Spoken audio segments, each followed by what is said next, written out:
Please welcome Kingston. Okay, so for my explorations project, I wanted to revisit a previous project we had in animation, which was stop motion puppets. So some materials for this, you're gonna need armature wire, polymorph plastic, which is like you just pour these beads into water and then you can morph them into like whatever you want. And then fabric, fake fur, acrylic paint, and bandages, and then also oven baked clay.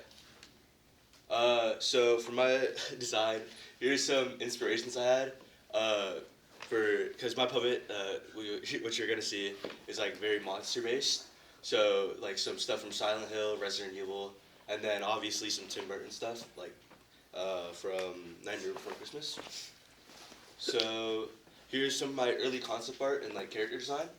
So here you have like the whole body, some faces I was working with, and then my color palette. And then here are my progress shots. So to start, you need a frame, and then basically you use the armature wire to make this kind of frame.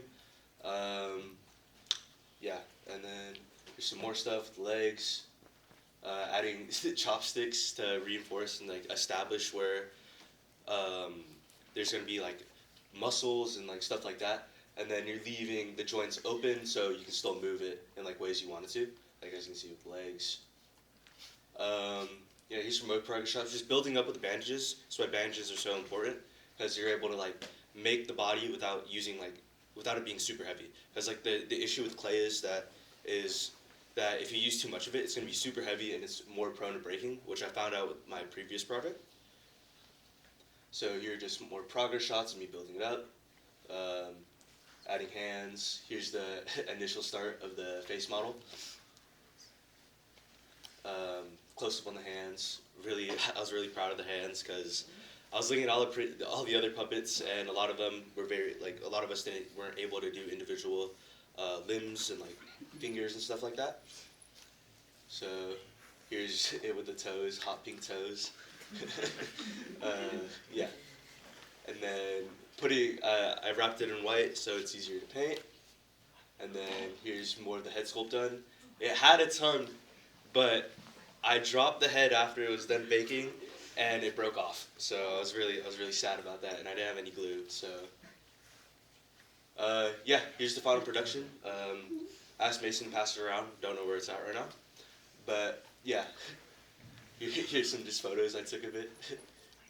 Yeah, really cool.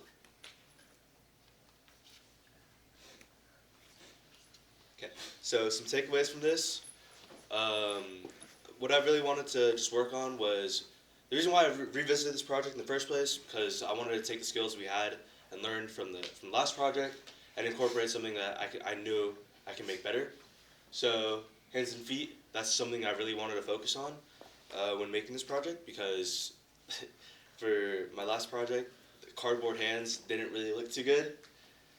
Clay is important for creating like good head sculpts. As you can see, I don't know where it's at right now, but like I was able to put like so much detail, like you can see in the holes, and then if you look in the mouth, there's even like more details. Yeah, and then bandages. Bandages are your best friend when making puppets. Yeah. Thank you.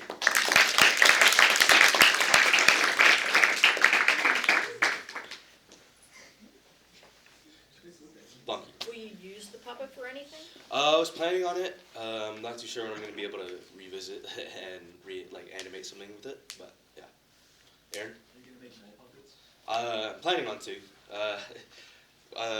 Mason asked me to recreate his, so I might redo that for him. Yeah. Okay. So, were you guys able to see?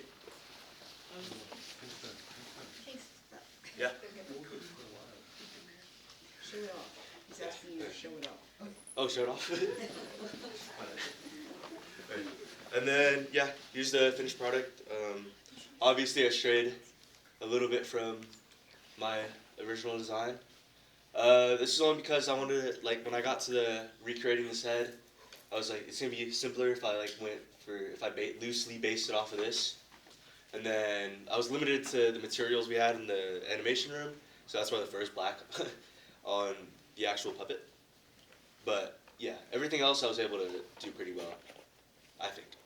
So yeah, again, thank you.